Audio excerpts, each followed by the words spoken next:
Baiklah teman-teman, berjumpa lagi bersama saya Niko Eklesius Miring. Kali ini kita akan membahas mengenai kecerdasan buatan chapter 5 itu dengan judul besarnya, judul babnya itu vektorisasi data dan dokumen.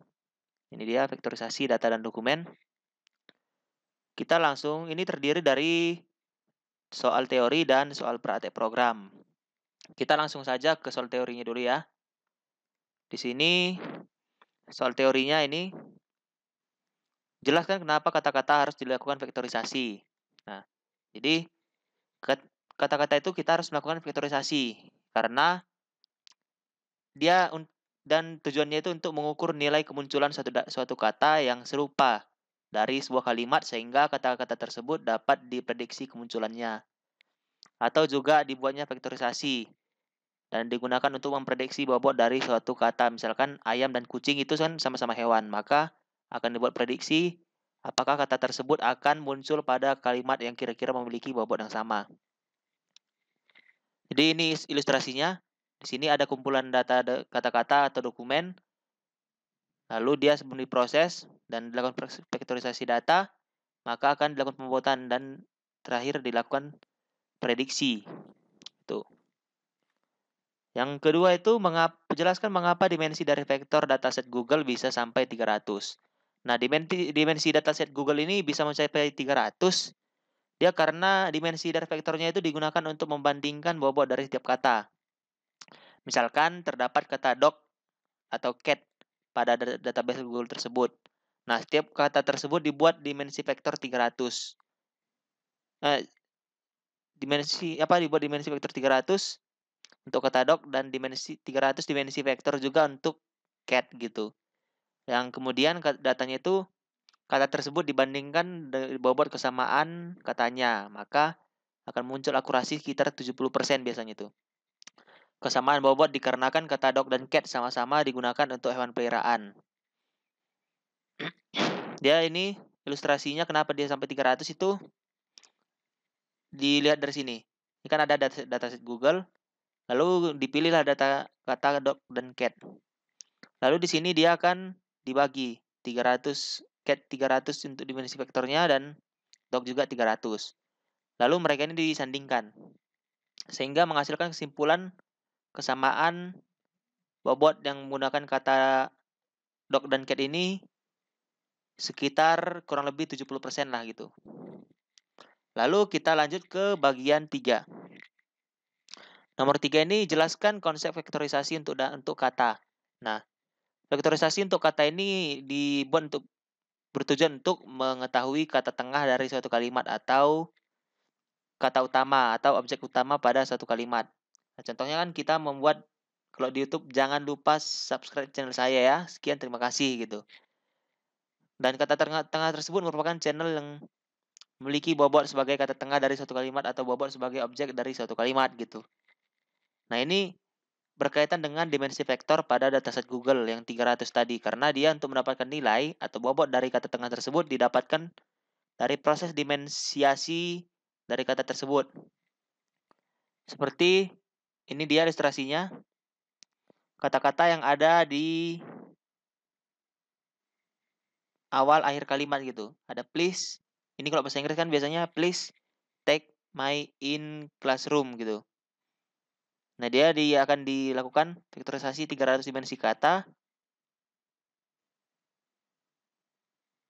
Nah, ini dia. Ada font. Oke. Jelaskan yang selanjutnya nomor 4 itu jelaskan konsep vektorisasi untuk dokumen. Nah, jika vektorisasi untuk dokumen itu dia hampir sama seperti untuk kata tadi. Tapi bedanya pemilihan kata utama atau kata tengah itu terdapat pada satu dokumen.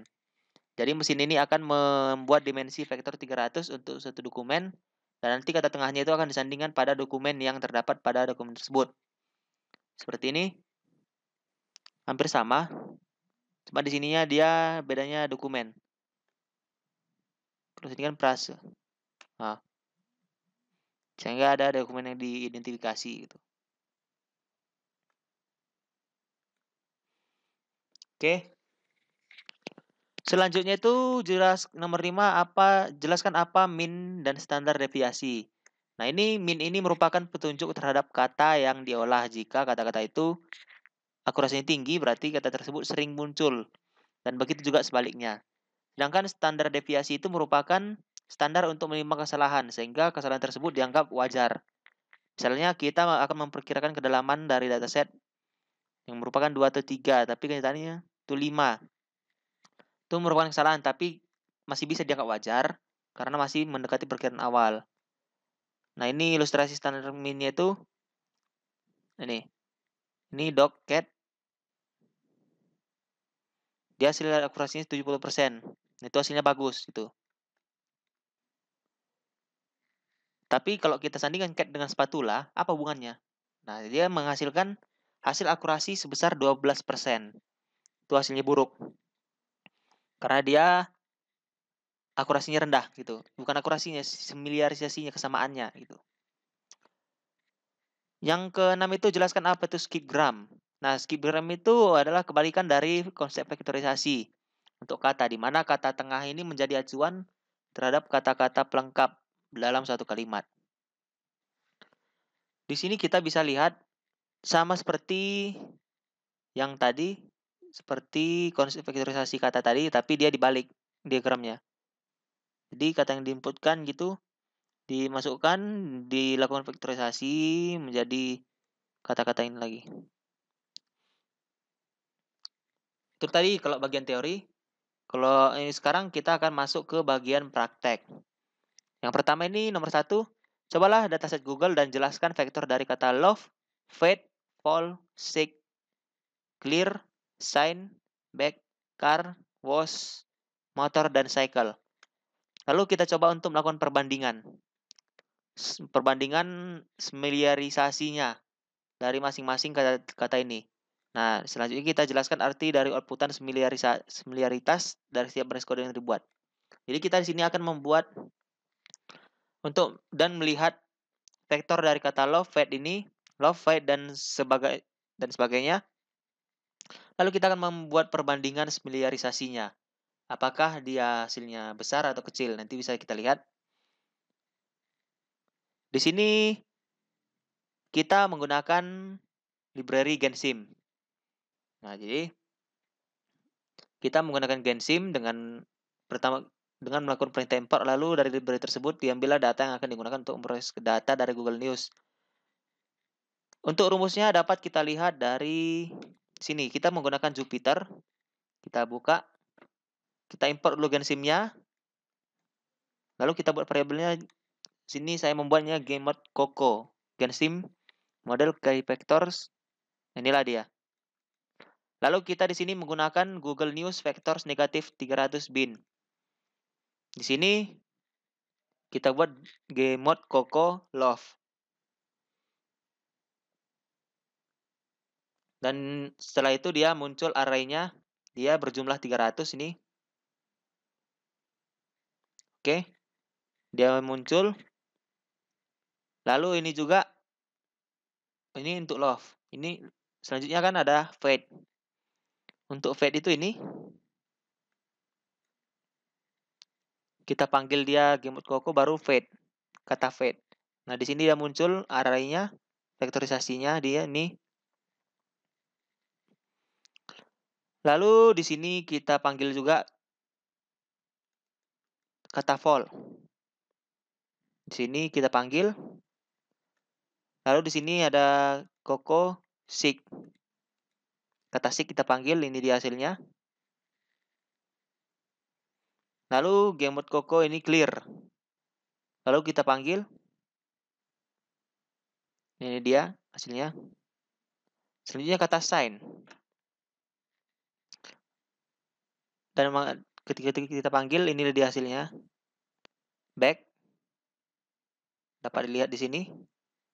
Car. Was. Kata was. Nih. Ini dia kata motor. Lalu kata cycle di sini. Nah, ini dia tadi vektor-vektornya.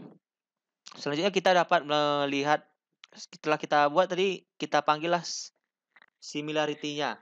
Apakah dia memiliki kesamaan gitu. Dan berapa persen lah dia kesamaannya. Kita bandingkan, di sini ada love dan fade. Love dan fade ini dia kan love itu cinta, dan fade itu juga bisa dikatakan kasih juga. Cinta pun sama juga, sama sih. Lalu ini dia hasilnya, karena ini memiliki kesamaan, dia hasilnya 37%. Lalu kita sandingkan juga fall dan seek. Fall dan seek, dari mana kesamaannya gitu kan? Sehingga dia hanya menghasilkan 0,8%. Selanjutnya kita gabungkan juga kata clear dan sign. Clear dan sign ini memiliki hampir kesamaan lah. Sehingga dia menghasilkan 11%. Ini dia 11%. Lalu sign dan back. Sign dan back itu tidak memiliki kesamaan. Apa sih hasilnya gitu? Apa dia kesamaannya? Maka dia hasilnya 0,3%.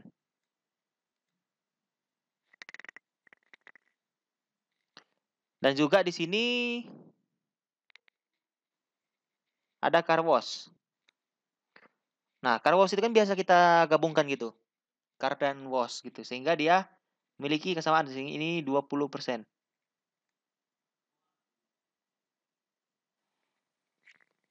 Lalu di sini juga ada motorcycle. Nah, motorcycle itu memiliki kesamaan. Sehingga dia menghasilkan 17%. Bukan 17. Iya, inilah hasilnya pokoknya. Jika dia tidak memiliki kesamaan, dia akan seperti ini dan seperti ini. Tapi dia jika memiliki kesamaan, dia akan seperti ini.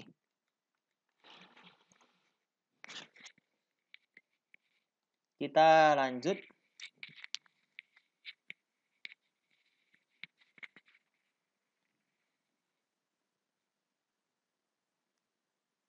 Ke nomor 2. Jelaskan dengan kata dan ilustrasi fungsi dari extract words dan permute sentence. Nah, lalu inilah dia. Pada penjelasan ini akan menyangkut pembersihan data yang akan digunakan untuk diproses, di mana data ini akan diekstrak dari setiap katanya agar terbebas dari tag HTML, apostrof, tanda baca, dan spasi yang berlebih, dengan menggunakan perintah kode strip dan split.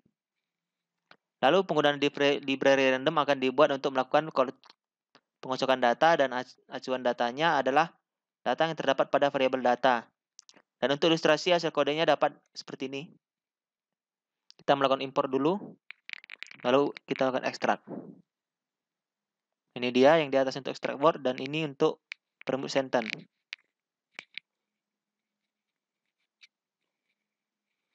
Dan selanjutnya itu jelaskan fungsi dari library Gensim, tag dokumen, dan doc2vec. Nah, Gensim ini merupakan open source model, ruang vektor, dan toolkit topic modeling yang diimplementasikan dalam bahasa pemrograman Python. Nah, untuk kinerja Gensim kita menggunakan NumPy dan SciPy. dan juga Cython. Gensim secara khusus itu digunakan untuk menangani koleksi teks besar dengan menggunakan algoritma secara online. Nah, Gensim ini mengimplementasikan TF, IDF, Latent Semantic, dan Analisis atau LSA. Latent Directed Analysis atau LDA, dan lain-lain. Tag dokumen ini merupakan sebuah kelas yang terdapat pada pemrosesan data pada library Gensim yang akan mengolah data teks yang ada pada dokumen yang dipakai. Doc2Vec, sedangkan Doc2Vec ini adalah algoritma doc embedding yang yaitu pemetaan dari dokumen menjadi vektor serta pemetaan data dokumen satu dan dokumen lainnya. Dan ilustrasi dari target dokumen ini ada seperti ini. Ini dia, kita import dulu tag dokumennya dan import doc2vec-nya. Itu dia cara untuk memanggil library Gensim-nya.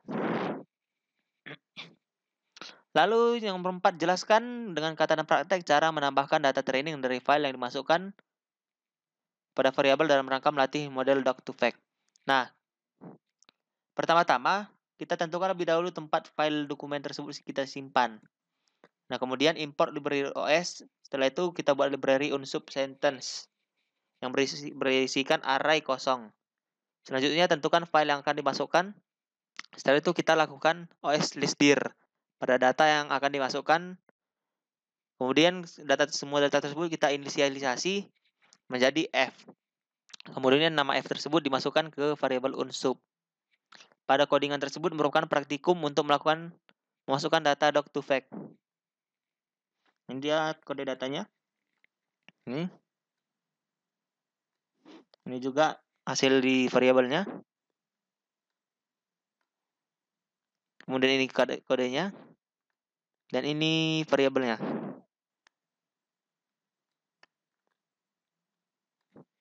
Oke. Nomor 5. Jelaskan dengan kata dan praktek kenapa harus dilakukan pengocokan dan pembersihan data.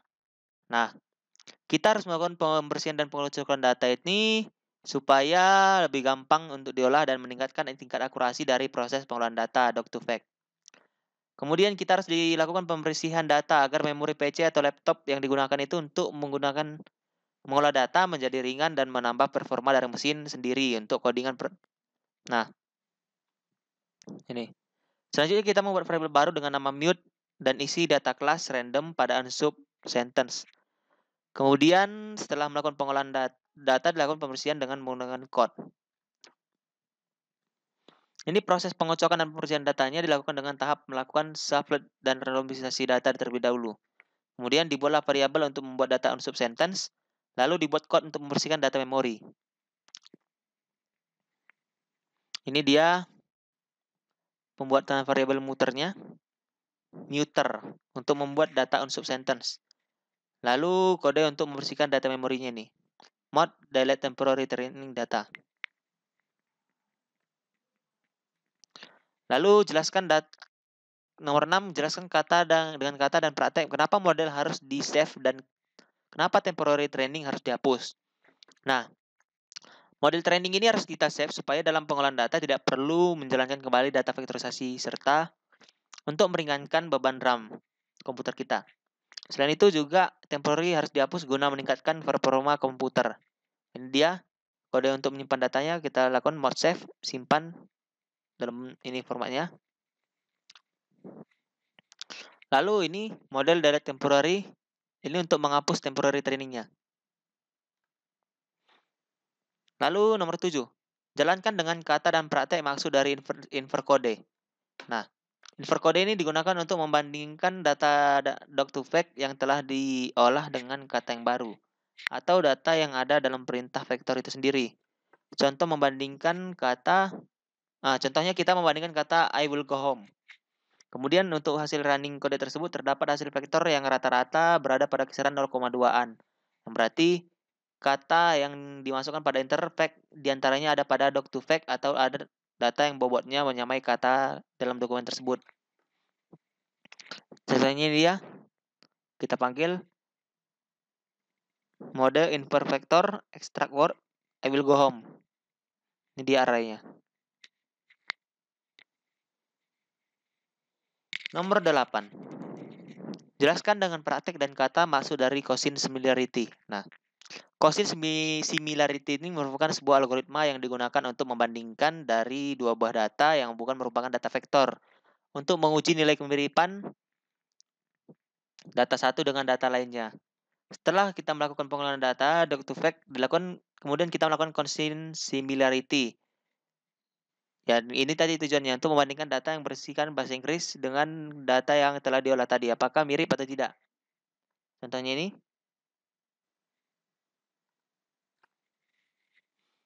Dan selanjutnya itu jelaskan dengan praktek skor dari cross validation masing-masing kode. Ketika melakukan cross validation,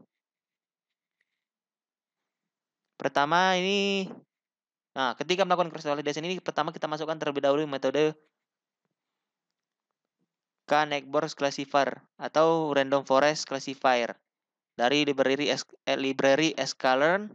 Kemudian kita lakukan cross validation. Setelah itu kita buat variabel clf dengan isi K-Neckborn Classifier dan variabel clf-rf dengan isi Random Forest Classifier. Kemudian dibuat skor dengan menggunakan cross validation dengan menggunakan variabel clf. Dan data senvex dan sentiments kemudian dengan numpy dibuat dengan min dari skor. Begitu pula untuk variabel clf. Nah, ini dia praktek cross validation-nya. Ini codingannya.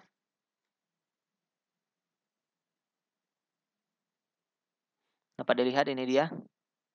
Pertama kita import dulu K-Neckborn-nya, lalu random forest, dan kita import juga cross val score.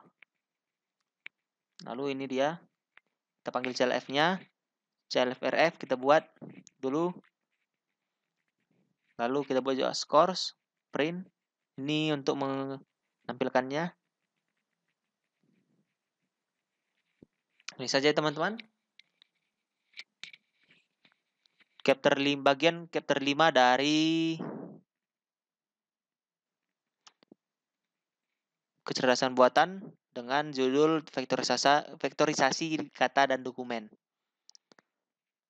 Terima kasih dan sampai jumpa pada pembahasan berikutnya.